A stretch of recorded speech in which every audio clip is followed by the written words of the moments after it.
Rip on this thing. I think we're rocking. Oh my gosh, what is happening? My name is Will Myers, and today we're going to talk about does hating rich people actually serve you?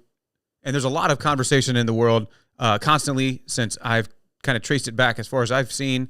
It goes a long, long time. But here, some of the words that we're using about taxing the rich, hating the rich, drag the rich, all of these things, rich people are the problem. We're going to talk about that. Is there actually something we can do about it? Is it really something we can do as citizens? And is it actually serve you? Is it actually going to help you go out there, make more money, and provide for your family and accomplish the dreams and goals that you want to? Is it going to help the people in charitable ways that you decide to help charitable people, or in charitable ways? And we're going to talk about that and many different things. But before we get going, I don't know if we're going to be able to hear the audio on this, but let's play this. So is taxing the rich a viable option? Should we tax the rich? Does taxing the rich is it going to serve you? Is it going to go to the things that you desire it to go to? One of the arguments is that rich people can end homelessness forever. We're going to talk about that. We're also going to go into some of the things that you can do to improve your financial life, some of the things that you can make steps right now to get that going. But let me see if I can play this thing. I don't know if we're going to be able to hear the audio on this, but I'll link the actual video down below after this. But this guy in here on the screen is talking through why billionaires are bad people. And he says, he's got this comment. Somebody's like, hey, can you prove all 2,000 billionaires are bad people? And he goes, yeah, no problem. What he's doing here, he sets up how big $1 billion is. And he does the classic 1 second, and you count it 1, 2, 3. So if you count 1 second, then 2 seconds, then 3 seconds, how many years is that going to be? And he just talks about how big $1 billion is. So you go, wow, that's a lot of money. And then he goes, and therefore, so his conclusion to this is, and therefore, because $1 billion is so big, the only way to get $1 billion is you are bad. That's his entire argument. I will link the full video below. But that argument doesn't even make sense. Just because something is a big number doesn't mean it's a bad thing, because it's subjective. What a big number to you financially, it may not be a big number to me, or what a big number is to me may not be a big number to you. So that doesn't even make sense. Doesn't even make sense. And he has this really interesting line. Let's see if we can see it in the text here. Okay. So he's like, he's comparing apples and oranges. He makes this thing like, he says, and he goes, his transition statement was, based on that math, there's no ethical way. Okay, so now we're mixing math and ethics. Math and ethics are two different things. That's why there's two different words. You don't mix those two things. It's apples and oranges. Based on the number of apples that this guy has, therefore he has no oranges. What are you talking about? Doesn't make any sense. And society has continually perpetuated this idea that having money is bad. Money has no conscience. Money is not alive. Money doesn't go to only bad people. We have to, it's not going to stop. This has persisted through all of human history. People with more resources in any category, and we're going to talk about that here in a minute, people with more resources in any category are always hated on or talked bad about, or bad things happen to those people because of the people that do not have those resources. If we're talking coconuts, if we're talking money, if we're talking love, if we're talking muscles, haters attack those people. They try to pull them down based on what they do not have, based on their lack, and they see somebody else has it. And that's happened throughout all of human history. But money has no conscience, and I would highly encourage you to write that down. Once you understand that money doesn't know who you are, it doesn't know what your morals, your ethics, your beliefs are, then you can start to really figure out what money goes to. And we're going to talk about that here in a second, but you have to get out of this. If you want more money, if you want to have more money to live a better life, to donate to charities that you believe in, to help whatever you want to help, that's your money. You can do with it what you please. If you want to do more of that, you got to disconnect this idea that money follows what deserves. There's a lot of people that believe they deserve to have more money. Feeling like you deserve something, or if you truly deserve something, doesn't mean you're going to get it. And because money doesn't have a conscience, it doesn't know what deserve means. Money doesn't even speak English. So it can't flow through to deserve. So a lot of people will spend their time trying to deserve a thing that they will not ever get, because it's the false way. Deserve does not equal money. We're going to figure out all of this stuff here right now. But I want you to think about this. How many people are going to church every Sunday trying to be like deserve their way to a thing? How many people are going to the gym to try to deserve their way into a relationship? Like what you do inside of the gym is not going to win you the girl. Who you become because of what you do inside of the gym or what you do outside of the gym may help you, but you can't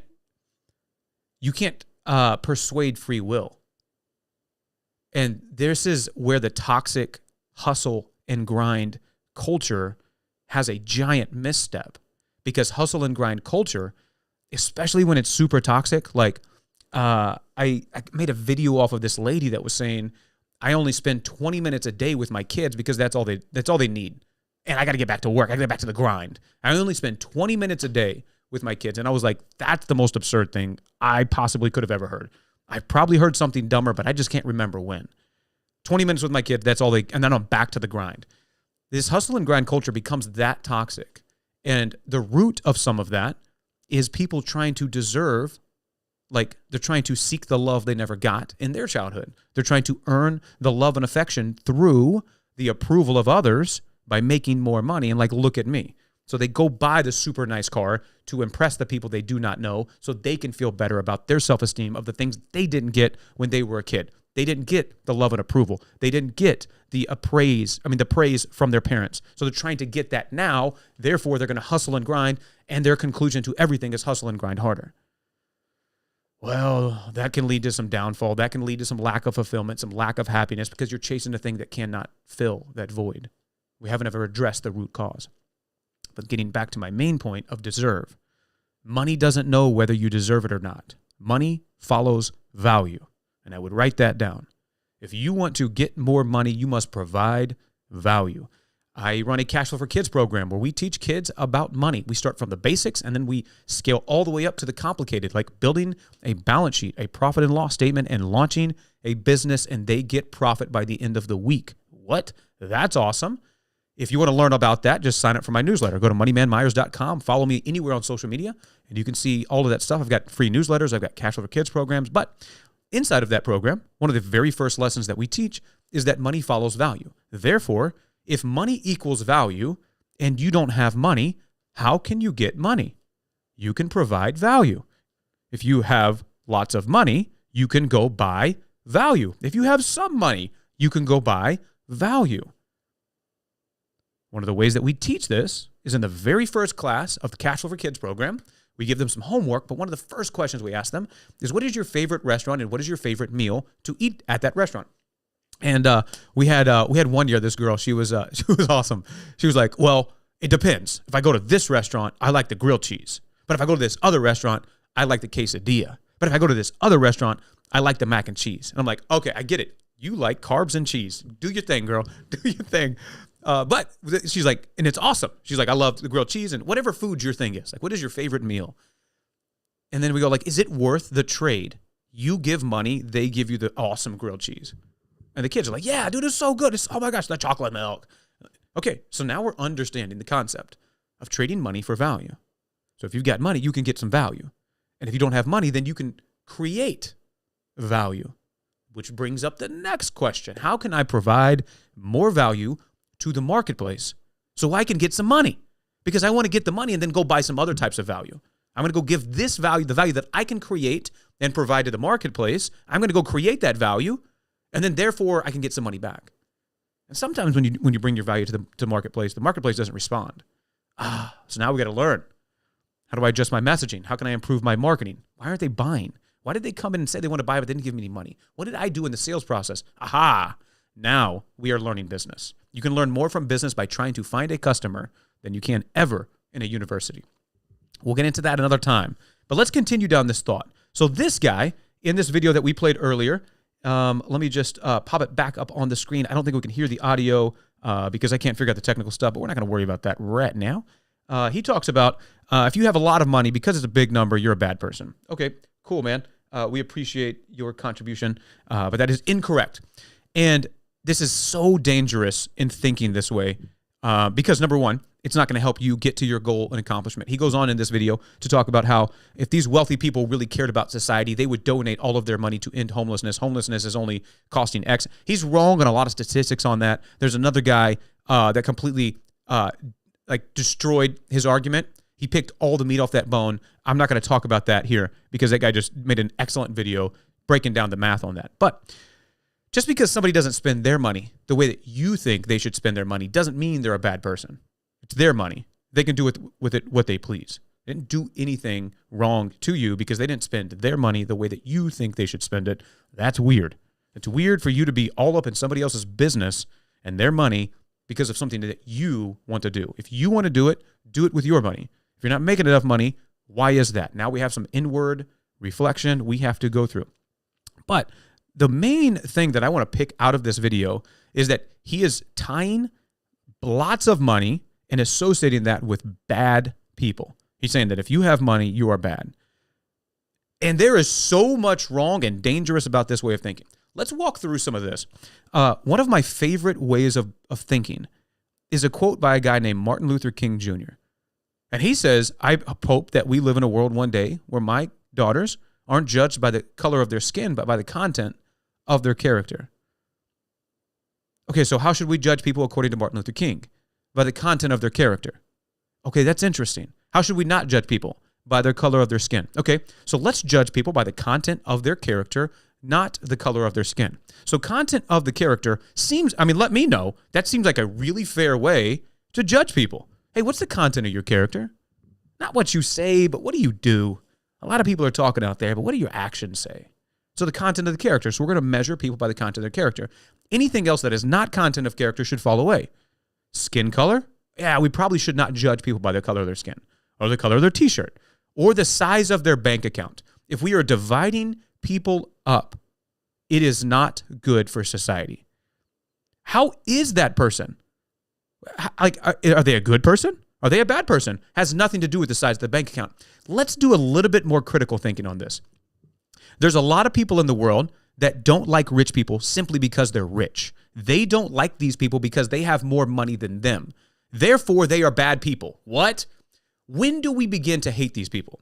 Like, think about this. This guy, so people will go out there and they'll say, rich people are bad because they've got all this money and they're not spending it to end homelessness. Perfect. Let's go through some critical thinking. Okay, so we like homeless people. Cool, got it. What if that homeless person rises up and becomes a millionaire? Do we still like them or do we begin to hate them? If we're going to judge people and dislike them because they have more money than us, when does that begin? Is it the $1 million mark? Oh, no. They're fine because it's not $1 billion. So billion is the mark. That's when that homeless person that rises up and gets $1 million, we still like them. They get to 2 million, we're starting to not like them. They get to 5 million, oh, we don't like them anymore. Same person, same character. Don't like them because the bank account changed. He's changed. He's different. Okay, cool. So we don't like them at 5 million or whatever arbitrary number that you're going to make up. We don't like them at that number. And then what if they go back to homelessness? Do we like them again? Are we fair weather friends? And oh, look, I know your character hasn't changed, but now that you're homeless again, I like you again. Do you see how dumb this philosophy is to dislike people based on the size of their bank account? Other side of that coin, how do I stay in touch with my friends and ask them? Should I do a net worth update with my friends once a year? And if they cross a certain threshold, I go, hey man, society says that you're a bad person now. We can't hang out anymore. But if you ever go down below this number, we'll do another net worth update next year. And if you come down, you could be our friend again. Do I track this according, am I supposed to be out here tracking this? Is that what we're supposed to do? Because we're not judging by content of character based on these philosophies that these people are perpetuating, saying that rich people are bad.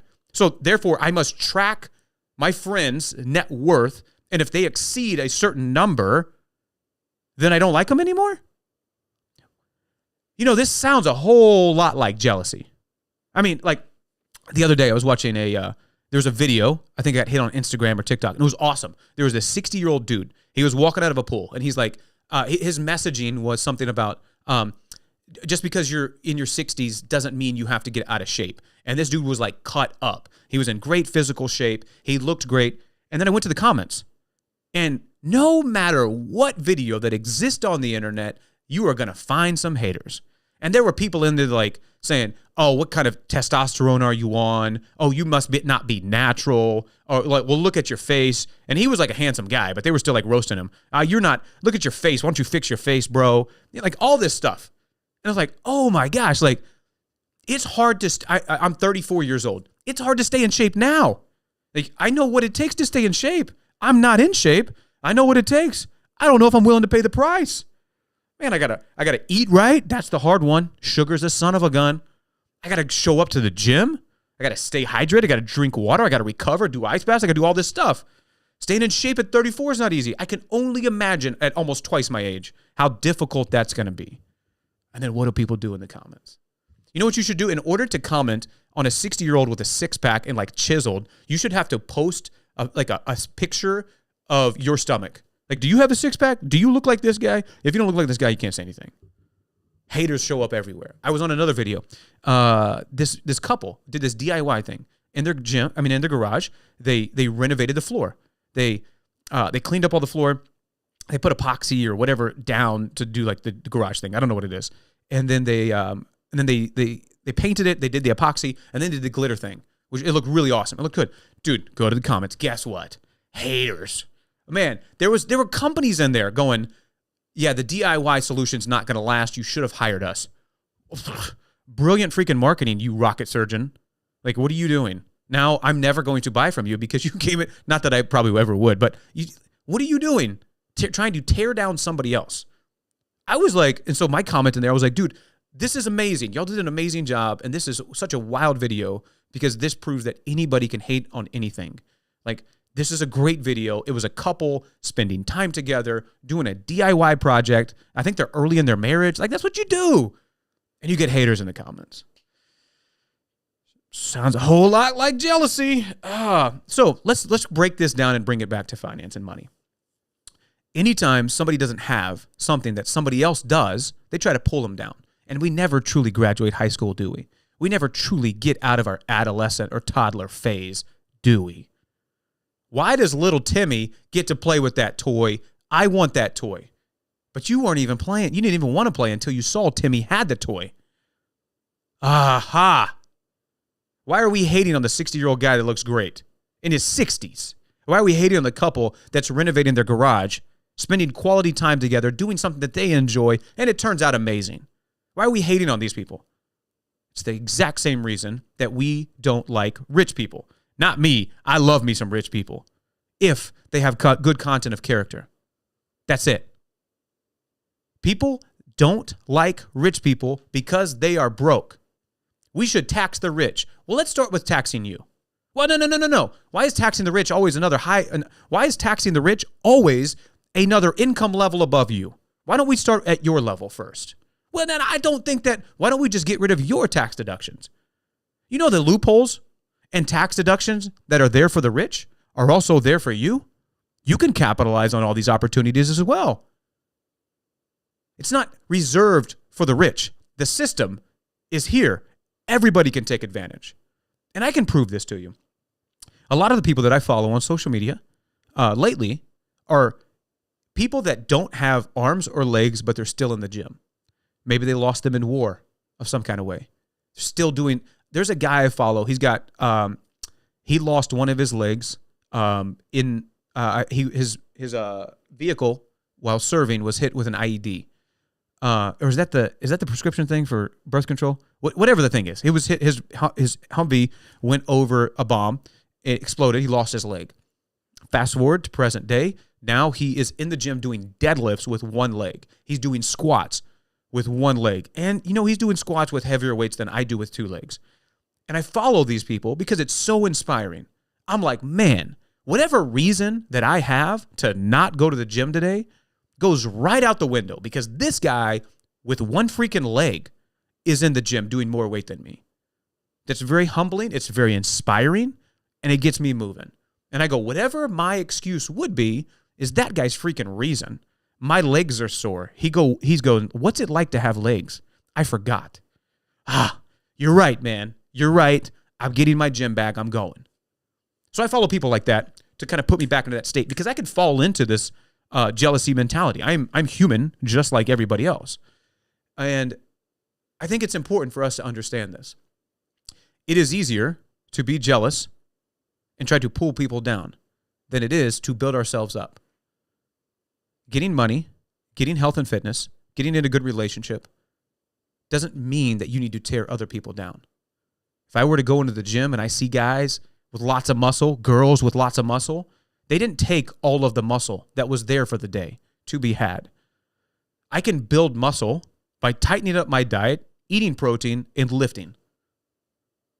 See somebody on the treadmill, has great cardio. He didn't take up all the cardio for the day.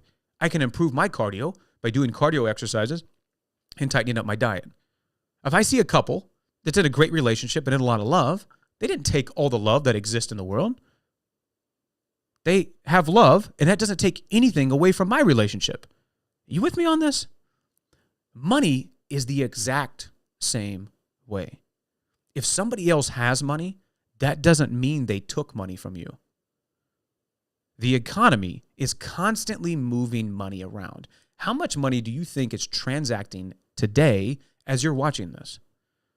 Even if there was a limited supply of money, like let's just say there was only a limited amount of money that existed in the world. It's not how it works, but we'll go through that another time. That doesn't matter because money is constantly in motion and it is moving all around you. And because it's not moving to you, you get upset and you get offended and you want to attack the people that have money.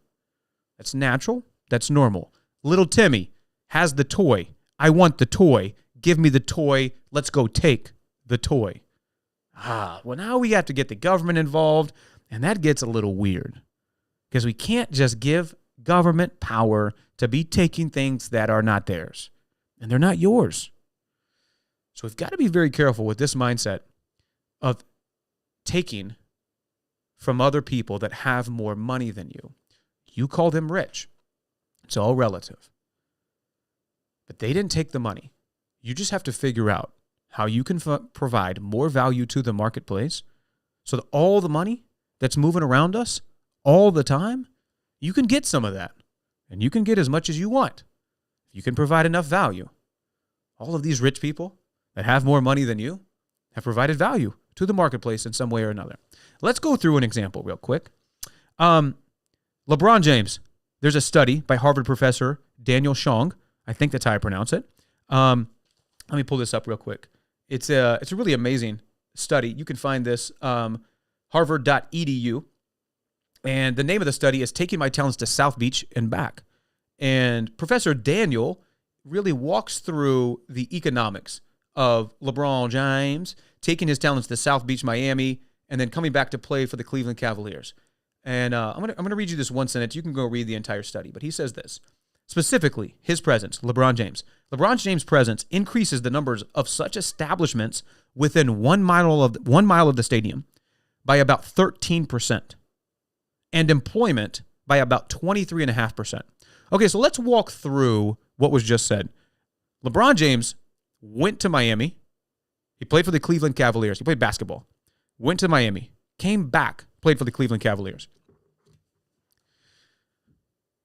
Cavaliers organization increased from $500 million in valuation to $1.3 billion in valuation because of LeBron James.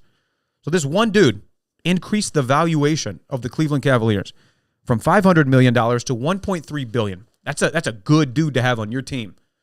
It's a good dude. In addition to the valuation that he increased for the Cleveland Cavaliers, businesses that he doesn't even work in, just by him being there, around a 1 mile radius of the stadium increased by about 13%. That's wild. And employment by about 23.5%. What is the greatest government constantly trying to improve employment? Got to get the employment numbers up. We got too much unemployment. Okay, cool. The greatest thing that Cleveland governmentally, is that a word, could ever do to improve unemployment rates in the city of Cleveland is to get LeBron James there. Why do all these owners of these sports stadiums get government incentives to build the stadium? LeBron James needs some government incentives. He did more for unemployment in the city of Cleveland than any government has ever done. 23.5% increase in employment simply because that dude came to town. Is that crazy? So the question becomes, does he deserve to get paid $60 million a year? He increased the valuation of the place of business that he works in from $500 million to $1.3 billion. I think he deserves $60 million a year.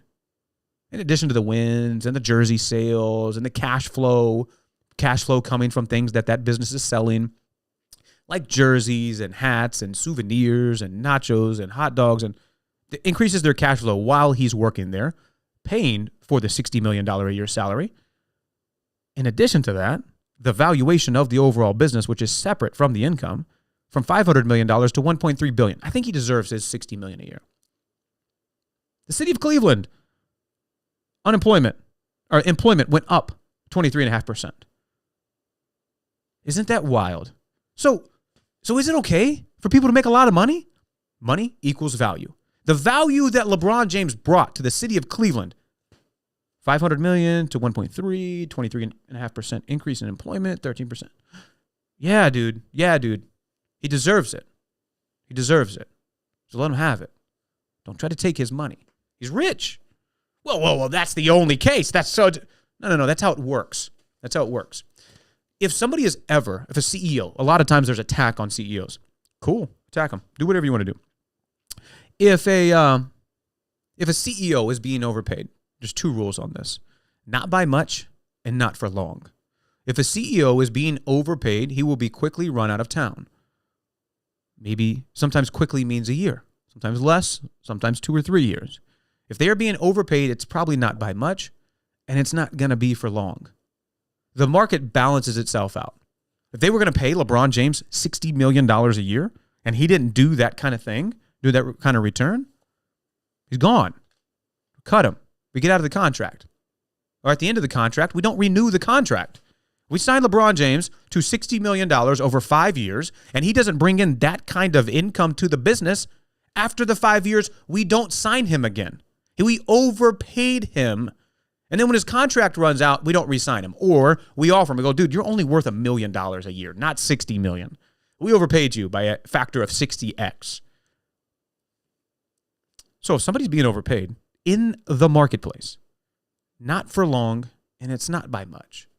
If they are being overpaid, when the contract runs out, whether it's a professional athlete or it's a CEO, we're going to get them gone. That's what a board of directors is for. That's what shareholder voting is for. Hey, man, this guy's not bringing the profit that he promised. We got to get him out of here. So people aren't getting paid, or they're getting paid too much of what they deserve. They make more. Remember, the deserve thing doesn't even make sense. We went through that. None of this stuff is really there's nothing actually tangible. We have a little bit of critical thinking on it, and it all falls apart. Therefore, if you're attacking wealthy people because they aren't doing with their money what you think they should do. In the case of this guy's video that we showed at the beginning of this, he is attacking wealthy people because they're not taking their billions and like ending homelessness, which we've heard about this end of homelessness thing for like 60, 70 years. We'll get into that another time.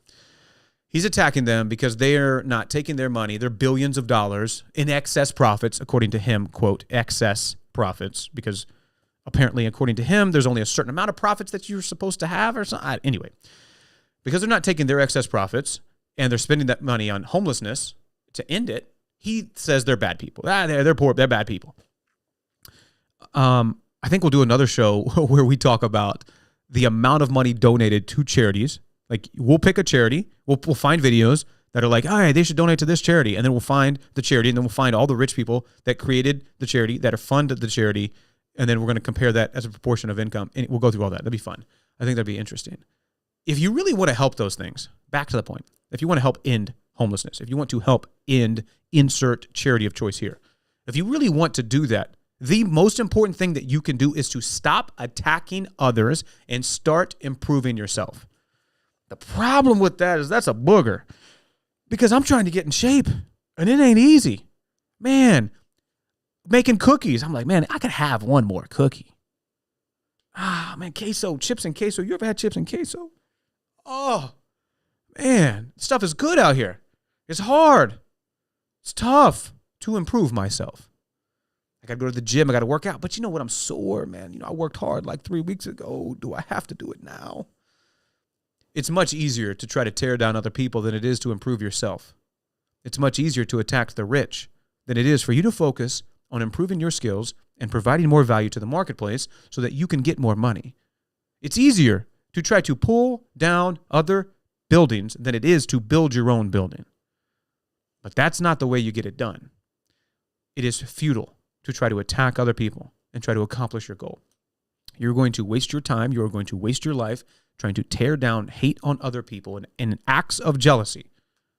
And you're going to waste your life away. And the people that you are actually trying to help are not going to get the help that you know they deserve. So what you should start doing, if you genuinely, truly want to help other people, is to provide more value to the marketplace. And then you get compensated for that. And if money can solve the problem, thank God you've got a problem that money can solve. Because I have loved ones that no longer are on this earth. And no matter how much money I earn, I can't bring them back. That is a problem that money cannot solve. Therefore, if you have a problem that money can solve, you need to focus on finding out a way to solve the problem by getting the money. And trying to steal from other people under the guise of taxation is not going to get it done. But let's go through this. Let's say that we can tax the rich. Let's say that we should. Forget all the other stuff I said. Who? Turning into an owl in here. Who are the people that are going to be redistributing the wealth? The redistribution of wealth. Who's in control of the money? Okay, we're going to take from the rich and we're going to give to the poor. Who's going to manage all that? Who's going to handle the process? Government? All right, let's go through the government's track record. Cool. Same people that manage Social Security, right? Social Security's been around a long time. FDR. Social Security runs out in 2033 to 2035. It's an estimation because it's future-based. You can go to the Social Security Administration website and you can see when they predict the money to run out. So, okay, if we're going to tax the rich and we're going to take from them, somebody has to handle the taking of the money and the giving to the poor, right? Are we going to nominate the government to do that? Let's see how effective the government is at redistribution of wealth. Social Security is a tax on people that earn income. The people that are earning the income pay the Social Security tax. I had the number up earlier. They've collected a lot of freaking money. Social Security is predicted to run out from 2033 to 2035. This can be confirmed at the Social Security Administration's website. Or this can be confirmed by your own, if you're old enough, you'll get a letter in the mail and it'll say, hey, you're supposed to get this money. However, we're running out of money because we don't know what the heck we're doing over here. The last line may or may not be there. That's interesting. What about the $55 trillion in unfunded Medicare benefits? So people on Medicare, there have been promises made by the government to pay for Medicare benefits. Currently, there is a $55 trillion shortfall, meaning there's $55 trillion in promises to the Medicare benefit recipients, and there's not $55 trillion to pay it. The government is in charge of managing that money. That's two things they've mismanaged. The Social Security shortfall, by the way, is probably a little higher than this. This is a little bit older of a number. $41 trillion. $41 trillion is the shortfall. So those two numbers combined, $55 trillion plus $41 trillion, not enough money. They're missing this money somewhere. Is $96 trillion shortfall. Okay, so you want to tax the rich, take their money, give it to the government. The government is going to give it to the poor. Okay. They currently have $96 trillion. We don't know where the money's at. Okay. Then we're going to add on one more thing. There, you can go to usdebtclock.org to get an update on this, usdebtclock.org. $32 trillion in U.S. national debt. Don't even ask how much that interest payment is every single month. $32 trillion in U.S. national debt. So let's add up these numbers. We've got $55 trillion, we've got $41 trillion, we've got $32 trillion. That's, what is it, like $120 plus trillion dollars in shortfall. So the same government that doesn't have $120 trillion dollars that they're supposed to have. You want those people to be the ones in charge of redistribution of wealth in the United States. That's interesting. That reminds me, Milton Friedman, one of the great economists of our time. Love that dude. Saint Milton is what I call him. Milton Friedman was on the Phil Donahue show back in the day. You can find this on YouTube. And Donahue's going at him, like the same conversation that's going to happening today is going to happen again. It's going to happen. And they're saying, well, like redistribution of wealth. And Milton Friedman, this reminds me of this one line. He goes, and who do you trust to redistribute all this wealth? Who are these moral people that exist among us that have these high morals, much better than you and I? Who are these people? Who are the ones that are going to be in charge of all of this? And then Milton says this one thing. He goes, I don't even know that I can trust you. And it's such a great line. Like, oh, you are the savior. You are the one? Oh, okay. Got it. So you got to be very careful. As we kind of wrap this thing up, you got to be very careful with this nonsense of attacking rich people, and we're going to take from them and we're going to give to the poor, and rich people are bad. We played the video at the beginning of the guy that made the video, and he says, because rich people have a lot of money, they're bad people. Well, that doesn't even make sense. Just because you have a lot of a thing doesn't have anything to do with the content of your character. Martin Luther King Jr. had the excellent quote, I hope that my children grow up in a world where they're not judged by the color of their skin, but by the content of their character. I think that is the golden like rule of judgment of others. Content of character. Let's put that on the bulletin board. Content of character. And until we find something that is better than content of character, that's how we're going to judge other people. Should we judge them by skin color? No, that's probably not a good idea. Should we judge them by the size of their bank account? That's not a good idea. Content of character supersedes those two things. Why do we have to constantly try to divide people? Why can't we come together? And remember that money follows value. If you want to get more money, you must find ways to provide value. How can you provide value to the marketplace? That should be your focus. And if anybody is being overpaid, there's two rules to it. Not by much and not for long. So don't worry too much about what's going on in the outside. Focus on what you can do on the inside and how you can provide more value to the marketplace. Because by providing value to the marketplace, you can get money in return. And if you don't have the money, then you need to focus on the value. What can I do? What problems can I solve? Entrepreneurs are those brave people that accept responsibility for other people's problems and solve them for a profit. So go focus on value, and I will catch you on the other side. If you want to subscribe to any of my stuff, make sure you do that. I've got a great newsletter. It's called Cash Flow, the Cash Flow Times, where we walk through behind the scenes of how people like you and I are out there buying assets that produce passive income so they can get financially free. And remember, you don't have to wait until you're old to get financially free. You can start buying assets now that produce passive income. When the passive income is greater than your expenses, you are financially free. You may be 4, 5, 6 assets away from freedom. You don't have to wait until you're 60 or 70 years old. So please don't wait your entire life to get started playing the game to get financially free. Okay, I'll catch you guys later. Y'all take care. Hope you have a good one. Take care.